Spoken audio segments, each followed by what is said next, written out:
በስመ አብ ወወልድ ወመንፈስ ቅዱስ አሐዱ አምላክ አሜን።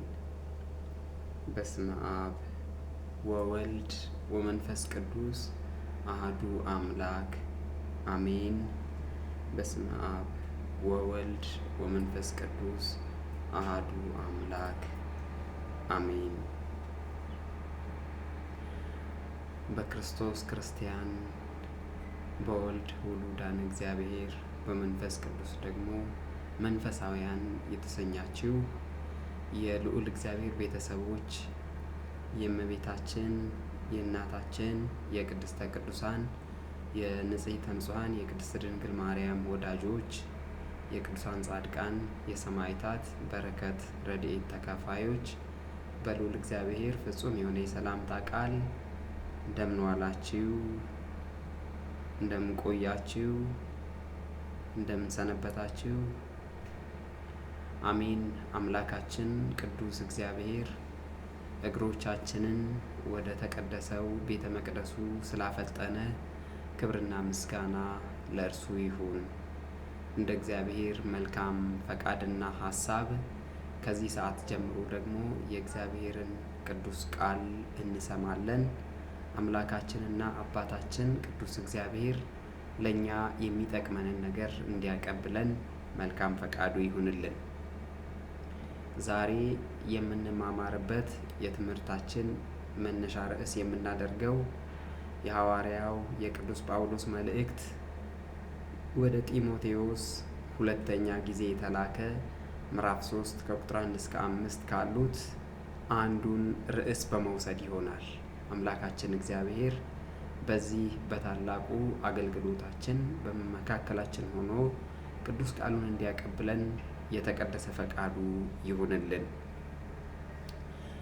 በዚህ ቅዱስ ጳውሎስ በጻፈው በመልእክቱ አሁን በጠቀስነው ለመንፈስ ልጁ ለጢሞቴዎስ በላከው መልእክቱ ማለት ነው፣ በመጨረሻው ዘመን ሰዎች ምን አይነት ገጽታ እንደሚያሳዩ፣ ሰዎች ምን አይነት መልክ እንደሚኖራቸው፣ ሰዎች እንዴት አይነት ጠባይ እንደሚያመጡ ያስረዳናል እና በዝርዝር ነው የሚያስረዳው። ምን እያለን የሚጀምረው በመጨረሻው ዘመን ወይም በመጨረሻው ቀን የሚያስጨንቅ ዘመን እንዲመጣ ይህን እወቅ እያለ የመንፈስ ልጁን ጢሞቴዎስን ያስረዳዋል ማለት ነው። እና በመጨረሻው ቀን የሚያስጨንቅ ዘመን እንዲመጣ ይህንን እወቅ ይለዋል። እና ይህን ካለ በኋላ ቀጥሎ የሚዘረዝራቸው ነገሮች አሉ። ከዛ ከሚዘረዝራቸው ነገሮች መካከል አንዱ ሰዎች ራሳቸውን የሚወዱ ይሆናሉ ይላል። ሐዋርያው ቅዱስ ጳውሎስ የመንፈስ ልጁን ጢሞቴዎስን ምን እያለው ነው? ሰዎች ራሳቸውን የሚወዱ ይሆናሉ ይላል። ራስን መውደድ ማለት ምን ማለት ነው? ወይም ራስ ወዳድ ማለት ምን ማለት ነው? ይህንን በመጽሐፍ ቅዱስ ሚዛን፣ በእግዚአብሔር ቃል ሚዛን እንመለከታለን። መጀመሪያ ወደ ትርጉሙ እንሂድ። ምን ማለት ነው ራስ ወዳድ ወይም ራስን መውደድ ማለት ምን ማለት ነው? ራስን መውደድ የሚለው ሀሳቡ ያው የተለያየ ትርጉም ሊኖረው ይችላል። የተለያየ አንድ አይነት ብቻ አይደለም። የተለያዩ ትርጉሞች አሉት ማለት ነው። እና እነዚህን ትርጉሞች በአዎንታዊ መልኩ እና በአሉታዊ መልኩ ማየት እንችላለን ማለት ነው። በአዎንታዊ መልኩ ስንል ምን ማለታችን ነው? ራስን መውደድ ይሄ በእንግሊዘኛው ሰልፍ ላቭ ወይም ሰልፍ ኬር የምንለው ነው ማለት ነው። እና ራስን በአግባቡ መንከባከብ፣ ራስን በአግባቡ መመልከት፣ ለራስ ጥሩ አመለካከት ያለው ሰው ማለት ነው። ለራሳችን ጥሩ አመለካከት እንዲኖረን መትጋት፣ ለጤናም ሆነ ለስነ ልቡና ጥንካሬ ቅድሚያ መስጠት ማለት ነው። አዎ አንዳንድ ጊዜ ለጤናችንም ትኩረት ልንሰጥ ይገባል።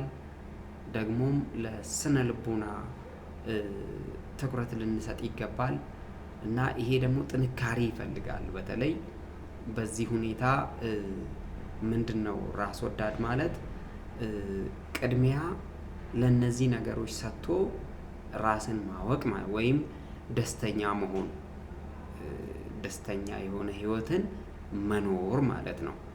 ይሄ ራስን በአግባቡ በአዎንታዊ መልኩ ራስን ስንገልጽ ነው። ይሄ በእርግጥ መጽሐፍ ቅዱሳችን ላይም ይሄን ቃል እናገኛለን። ምን በሚል መልኩ ነው የምናገኘው? በተለይ የቅዱስ ማቴዎስ ወንጌል ምዕራፍ 22 ቁጥር 37 ላይ ምንድነው የሚለን? ባልንጀራህን እንደ ራስህ አድርገህ ውደድ ነው የሚለው።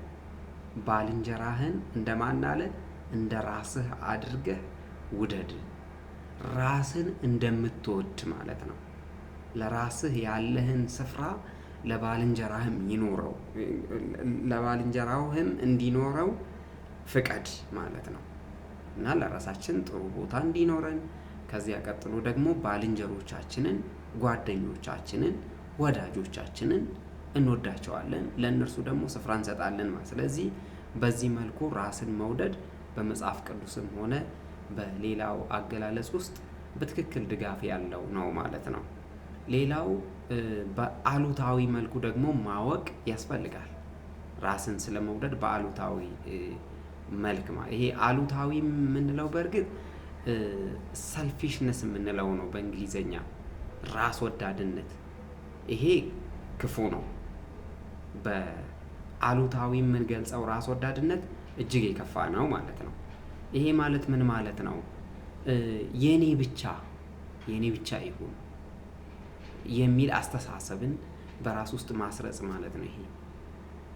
ይሄ በዚህ መልኩ የሚገለጸው ራስ ወዳድነት ደግሞ ማለትም በሁለተኛው ማለት ነው። በአሉታዊ መልኩ የምንገልጸው ደግሞ የኔ ብቻ ይሁን፣ እኔን ብቻ ይድላኝ ብሎ ማሰብ እና ሌሎችን በመርገጥ ወይም ለሌሎች ምንም ግድ የማይኖረን ግድ የማይሰጠን ሰዎች መሆን እና ለራሳችን ጥቅም ብቻ መቆም፣ ይሄ በመንፈሳዊ ሚዛን በተለይ ሲታይ ማለት ነው የሚደገፍ አይደለም ማለት ነው። ምክንያቱም በተለይ በዚህ በዘመናችን በዓለማችን ላይ ሰዎች ለራሳቸው ጥቅም ብቻ የሚሮጡበት ለሰው ቦታ የሌላቸው ሆነው ይታያሉ።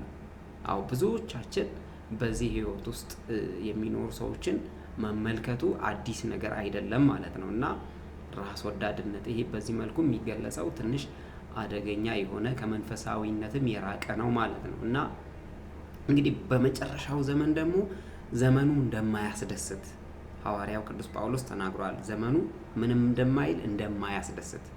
አዎ ይሄ ዘመኑን የማያስደስተው ለምንድን ነው ማለት ነው? ዓለም በክፋት ስለምትያዝ ነው። ዓለማችን በክፋት ትያዛለች። ዙሪያችንን ስንመለከት እንግዲህ ሁኔታዎች ገጽታቸውን ይቀይራሉ። አዎ ሁኔታዎች ምናቸውን ይቀይራሉ? ገጽታቸውን ይቀይራሉ፣ ያሳስባሉ፣ ያስጨንቃሉ ማለት ነው እና ይሄ በዓለማችን ላይ ከምናያቸው ነገሮች አንዱ ነው ማለት ነው እና ራስ ወዳድነት ውጤቶች ናቸው እና መንፈሳውያን ሳይቀሩ ዓለማዊነትን ይለማመዳሉ።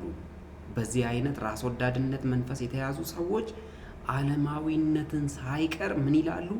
ይለማመዳሉ እና ግን አትጨነቁ ተብለናል። በእርግጥ ሰማያዊ አምላካችን አባታችን ቅዱስ እግዚአብሔር ምን ብሎናል?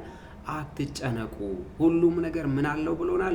መፍትሄ አለው ተብለናል ማለት ነው። ሁሉም ነገር ምን አለው? መፍትሄ አለው። ከማን ዘንድ? ከእግዚአብሔር ዘንድ እና እግዚአብሔር መፍትሄ የሚሰጥ አምላክ ነው እና ሰው በተለይ በዚህ በዓለም መጨረሻ ላይ ማለትም ዓለማችን አሁን ያለችበትን ሁኔታ ስንመለከት ሰዎች ሰውን አይወዱም፣ ለሰው ዋጋ አይከፍሉም፣ የራሳቸውን ምኞት ይፈልጋሉ። ብዙ አስቸጋሪ የሆነ ነገር በዓለማችን አለ። ሲበዛ ራሱን የሚወድ ሰው ሌላውን ደግሞ ሲሳቀቅ እንኳን ሲያይ ግድ የማይሰጠው ለራሱ ብቻ ቦታ ያለው፣ ለሰው ደግሞ ምንም ቦታ የሌለው፣ አዎ ለሰው ቦታ የማይሰጥ፣ ይሄ የማይሞቀው የማይበርደው ማለት ነው።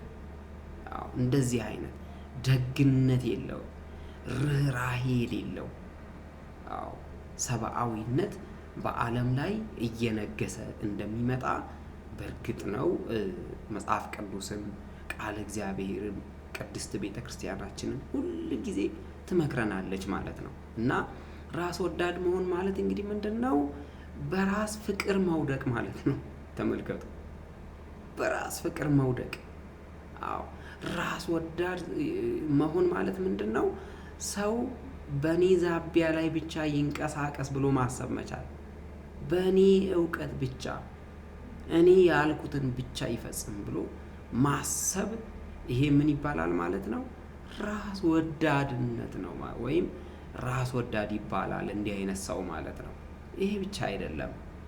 አዎ ራስ ወዳድ መሆን ማለት የኔ አስተሳሰብ ከእውነታ ጋር እኩል ነው ብሎ ያምናል። አንዳንድ ሰው የኔ አስተሳሰብ፣ የኔ አመለካከት፣ እኔ ያልኩት ከእውነት ጋር እኩል ነው ብሎ ያምናል።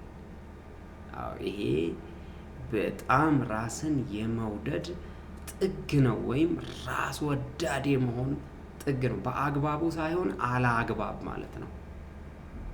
በሚሆነው ሳይሆን በማይሆነው መስመር እና እንዲህ አይነት አመለካከት መልካም እንዳልሆነ ቃል እግዚአብሔር ይነግረናል ማለት ነው። እና ራሳቸውን የሚወዱ ሰዎች ጥቅማ ጥቅምን የሚወዱ ናቸው። ብዙ ጊዜ ጥቅማ ጥቅምን፣ አዎ እና ከእከሌ ምን አገኛለሁ፣ እከሌ ምን ይጠቅመኛል፣ እከሌ ለእኔ ምን ያደርግልኛል፣ እንዲህ አይነት አመለካከቶችን ያጎላሉ።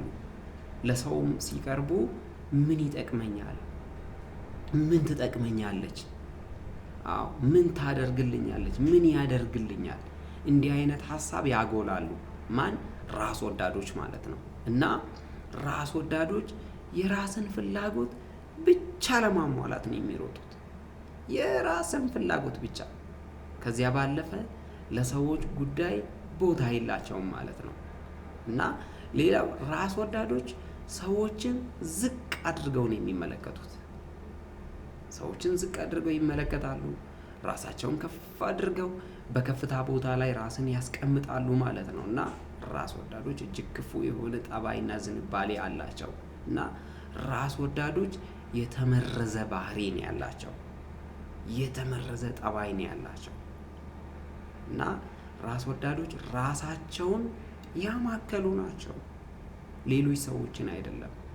ራሳቸውን ብቻ የሚጠቅሙ፣ ለራሳቸው ብቻ የሚቆሙ፣ ለሰው ቦታ የሌላቸው። እና ራስ ወዳድ ሰው እንዳጠቃላይ ስንወስድ ራስ ወዳድ የሆነ ሰው ራሱን ለማሳየት ሌሎቹን ደግሞ ይሸፍናል። እጅግ የሚያሳዝን ነው። ተመልከቱ በዓለማችን ላይ ያለው ራስ ወዳድ ሰው ራሱን ለማጣፈጥ ሌሎቹን ደግሞ ያመራል። ራሱን ለማጣፈጥ፣ ራሱ ተቀባይነት ለማግኘት ሌላውን ግን ምን ያደርጋል? ከጥቅም ውጪ ያደርጋል። ራስ ወዳድ የሆነ ሰው ታማኝ ለመምሰል፣ ምን ለመምሰል አልኳቸው? ታማኝ ለመምሰል የሌሎችን ታማኝነት ያንቋሽሻል፣ ያጣጥላል። ራስ ወዳድ የሆነ ሰው የሰዎችን ጥንካሬ ደብቆ ድክመታቸውን ብቻ ያወራል። የሰውን ጥንካሬ ማውራት አይመቸውም ለራስ ወዳድ ሰው ማለት ነው። ስለ ራስህ አውራ ቢባል ግን አውርቶ አይጨርስም፣ ተናግሮ አይጨርስም። እና ራስ ወዳድ ሰው ያለ አንዳች ምክንያት ደግሞ ሰው ይጠላል። እጅግ የሚያሳዝን ነው። ተመልከቱ። ራስ ወዳድ የሆነ ሰው ምን ያደርጋል? ያለ አንዳች ምክንያት፣ ምንም ምክንያት ሳይኖረው፣ እንዲያውም ባይኖር ራሱ ምክንያት ፈልጉ፣ ሰበብ አስባቡን ፈልጉ፣ ሰብስቦ አቃቂሩን አውጥቶ ሰው ይጠላል። ደግሞም ሌሎቹም ሰዎች ሰው እንዲጠሉ ሄዶ በየመንደሩ ወሬ ያነፈንፋል።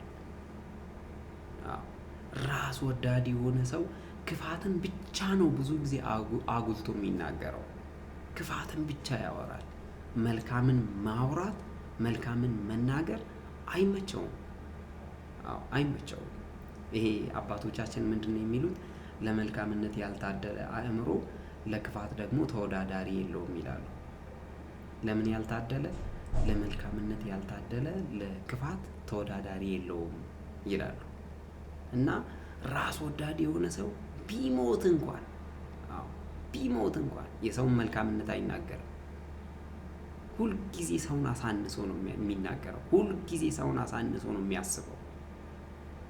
ሁልጊዜ ተመልከቱ።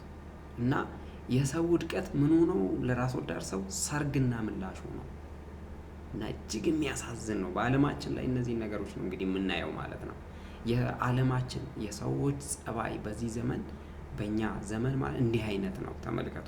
በተለይም የራስ ወዳዶች ጸባይ እና ራስ ወዳድ የሆነ ሰው ራሱን አዋቂ አድርጎ ይስላል። ራሱን አዋቂ አድርጎ ያስቀምጣል።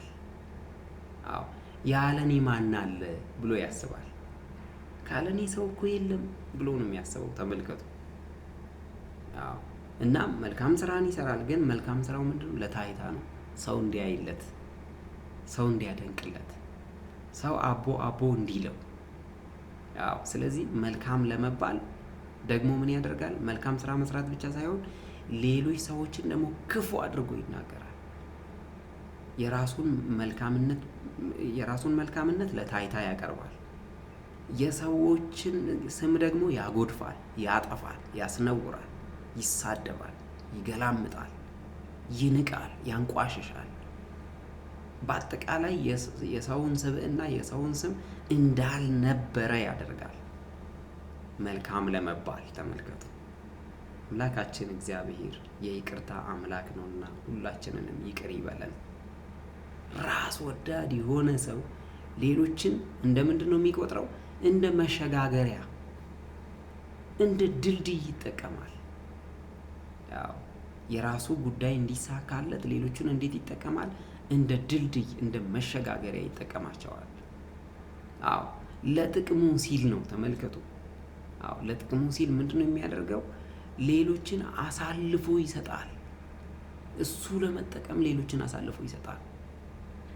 እሱ ለመክበር ሌሎቹ እንዲዋረዱለት ይፈልጋል። እሱ ከፍ እንዲል ሌሎቹ ዝቅ እንዲሉ ይፈልጋል። እሱ ለሚያገኘው ሌሎቹ እንዲያጡ ይፈልጋል። እሱ ለሚከብረው ሌሎች እንዲዋረዱ ያደርጋል። እንደውም ራስ ወዳድ ሰው ሊሸጠን ሁሉ ይከጅላል። ሊሸጠን፣ ለግል ጥቅሙ ሊሸጠን ይፈልጋል። እና ራሱን ከፍ ለማድረግ ሌሎቹን ደግሞ ምን ማድረግ ዝቅ ለማድረግ ይሞክራል። ግን እግዚአብሔር ካላለ ዝቅ አንልም። ዝቅ የሚያደርግም ከፍ የሚያደርግም የድንግል ማርያም ልጅ ቸሩ መድኃኔዓለም ነው። ክብርና ምስጋና ለስሙ ይሁን። እና ራስ ወዳዶች ያለባቸው አባዜ እጅግ ክፉ ነው። እና እሱ ሊኖር፣ ተመልከቱ፣ ራስ ወዳድ ሰው እሱ ሊኖር ሌሎች ይሞታሉ። እሱ ሊያገኝ ሌሎች ያጣሉ።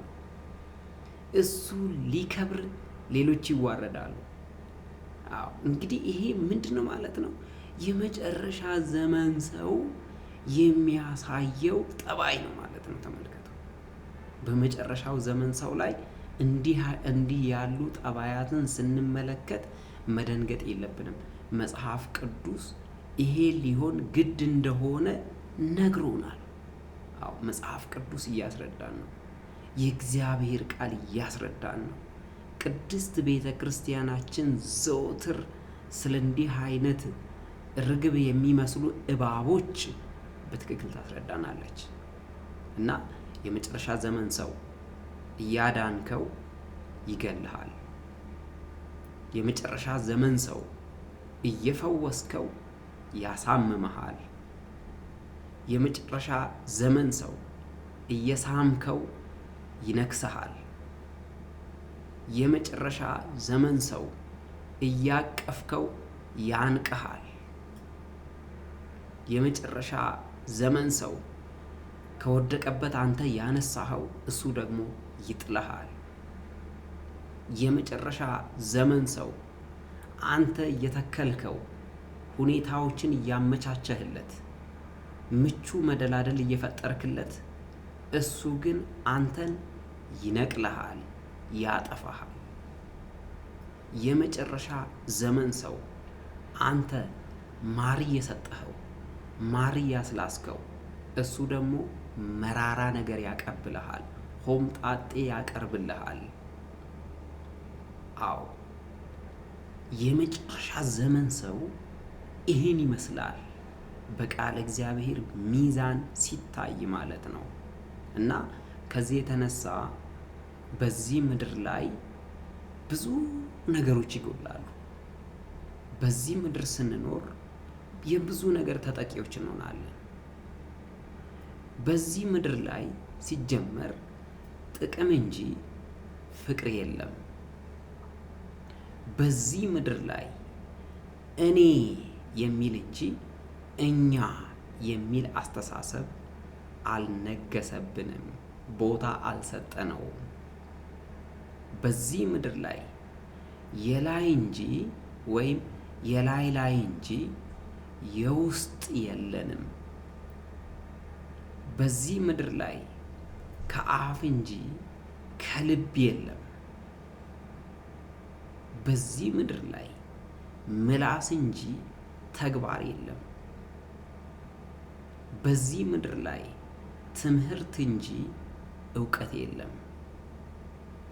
በዚህ ምድር ላይ ስደት እንጂ ገንዘብ የለም። በዚህ ምድር ላይ ልፋት እንጂ በረከት የለም።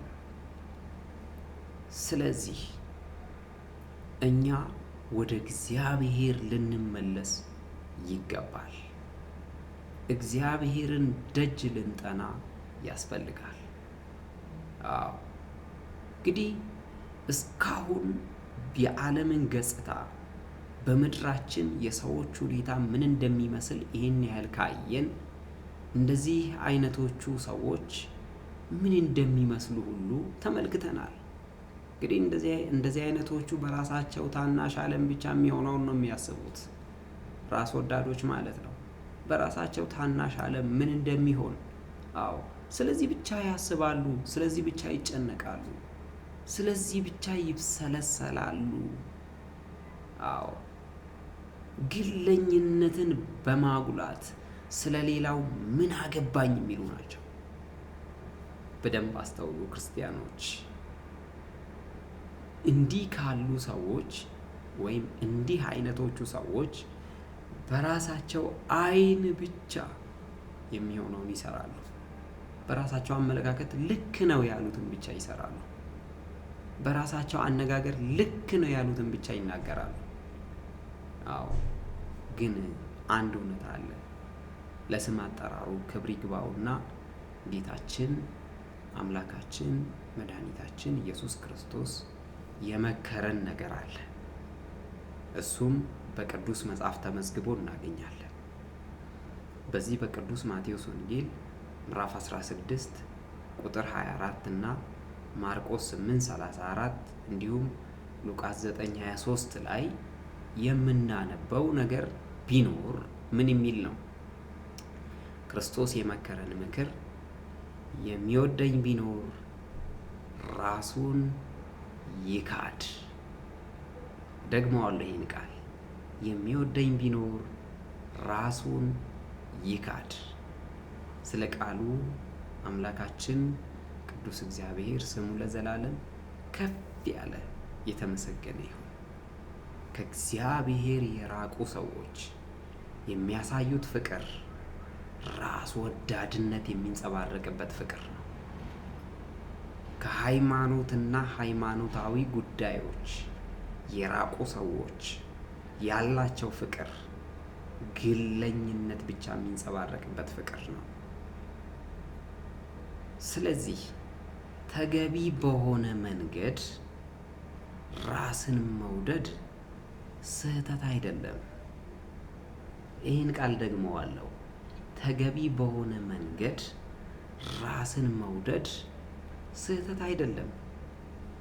ደግሞም ማቴዎስ 2:14 19:19 እንዲሁም 22:39 የቅዱስ ማርቆስ ወንጌል ምዕራፍ 12 ቁጥር 3 ሉቃስ 10:27 ሌሎችም ላይ ስንመለከት ባልንጀራህን እንደ ራስህ ውደድ ይላል። ባልንጀራህን እንደ ራስህ አድርገህ ውደድ። ስለ ቃሉ አምላካችን ቅዱስ እግዚአብሔር ስሙ የተመሰገነ ይሁን። በትዳር ሕይወትም ከራስ ወዳድነት መንፈስ ነፃ እንድንሆን አምላካችን ቅዱስ እግዚአብሔር መክሮናል። ምንድን ያለን?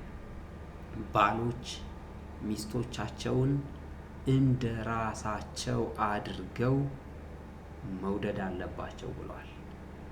ኤፌሶን ምዕራፍ 5 ቁጥር 26 እናነባለን። ይሄ ለኛ እጅግ ጥሩ የሆነ መልካም የሆነ አስረጅ ነው። መልካም የሆነ አስረጅ ነው እና ራስን ከመጠን በላይ መውደድ፣ ስለ ራስ ብቻ ማሰብ፣ ለሰው ግን ግድ የለሽ መሆን አስፈላጊ አይደለም። ክርስቲያኖች አስፈላጊ አይደለም። በእርግጥ በዘመናችን ራስ ወዳዶች ለስጋዊ ጥቅማቸው ሲሉ አጥፍቶ ጠፊዎች ሆነዋል። ለጊዜያዊ ጥቅማቸው ሲሉ ገዳዮች ሆነዋል። ለጊዜያዊ ጥቅማቸው ሲሉ አጥፍቶ ጠፊዎች ሆነዋል። ያዳላሉ፣ ሰውን ይጠላሉ፣ ያሳድዳሉ፣ ያስራሉ፣ ያሰቃያሉ፣ ሰዎችን ያርቃሉ። ይሄ በእኛ ዘመን የሚጠበቅ አይደለም። በዚህ ዘመን ለእግዚአብሔር እጅ መስጠት ያስፈልጋል። ወደ እግዚአብሔር መመለስ ያስፈልጋል።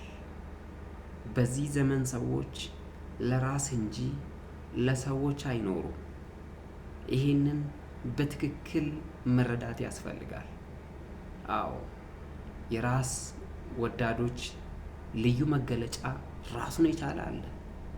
ራስ ወዳዶች ልዩ መገለጫ አላቸው። ቅድሚያ ለኔ ይላሉ። የሰዎችን ፍላጎት ወደ ኋላ ያደርጋሉ። ራስ ተኮር የሆነ እይታ አላቸው። ሁሉ ለኔ የሚሉ ናቸው። በደንብ አስተውሉ። ሁሉ ለማን? ሁሉ ለኔ የሚሉ ናቸው። በሰዎች ቦታ ሆነው ነገሮችን ማየትና መገምገም አይፈልጉም። አዎ የሰዎችን ችግር ለመረዳት አይፈልጉም። እኔ በሆንስ ኖሮ አይሉም። በደንብ አስተውሉ። እኔ በሆንስ ኖሮ አይሉም። ማካፈል አይወዱም። ማህበራዊ እሴት የላቸውም። የሌሎችን ፍላጎት መሻት ችላ ይላሉ። አዎ ችላ ይላሉ። ስለ ሌሎች ቦታ የላቸውም። ራሳቸውን ያገዝፋሉ። አዎ ራሳቸውን ከፍ ያደርጋሉ። ሌላውን ይጎዳሉ። ሌላውን ይረግጣሉ። ይቅርታ አይጠይቁም። ስህተትን አምነው አይቀበሉም። አዎ መለሳለስ አይፈልጉም። አይጸጸቱም።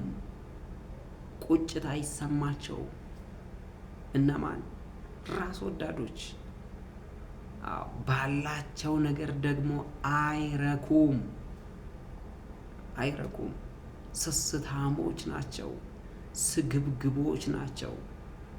ራሳቸውን እንደ ተጠቂ ይቆጥራሉ።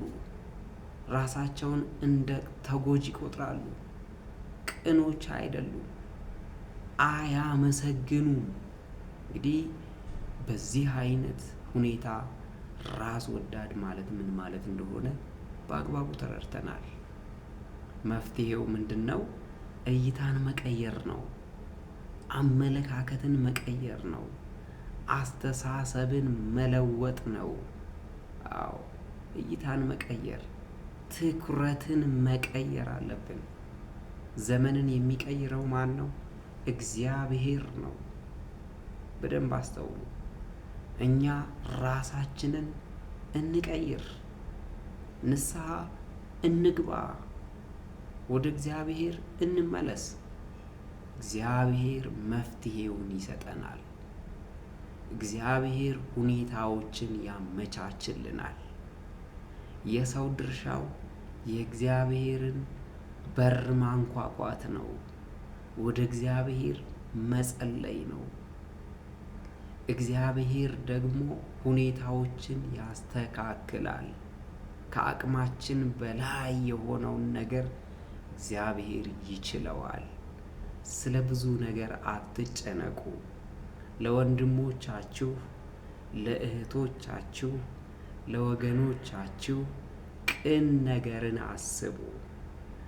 ራስ ወዳድ ከመሆን ሌሎችንም ለመውደድ ራሳችንን እናዘጋጅ። እኛ ያሰብነውን ሁሉ እግዚአብሔር ይፈጽመዋል።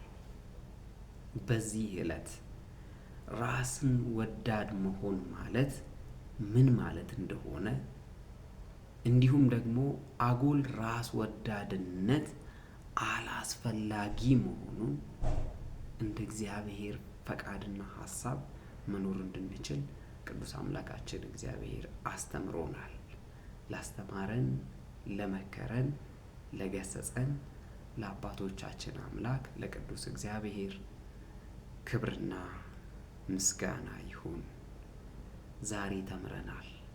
በዚህ በሰማነው በተማርነው ቅዱስ ቃል እንድንመከርበት፣ እንድንለወጥበት፣ ትውልድን ማዳን የምንችልበት እንዲሆን ለራሳችንም የምንድንበት ንስሐ ገብተን ቅዱስ ሥጋውን እና ክቡር ደሙን ተቀብለን የርስቱና የመንግስቱ ወራሾች፣ የስሙ ቀዳሾች ወይም አመስጋኞች እንድንሆን ቅዱስ አምላካችን እግዚአብሔር ይርዳን። ወስብሐት ለእግዚአብሔር ወለወላዲቱ ድንግል ወለመስቀሉ ክቡር አሜን። ይቆየን።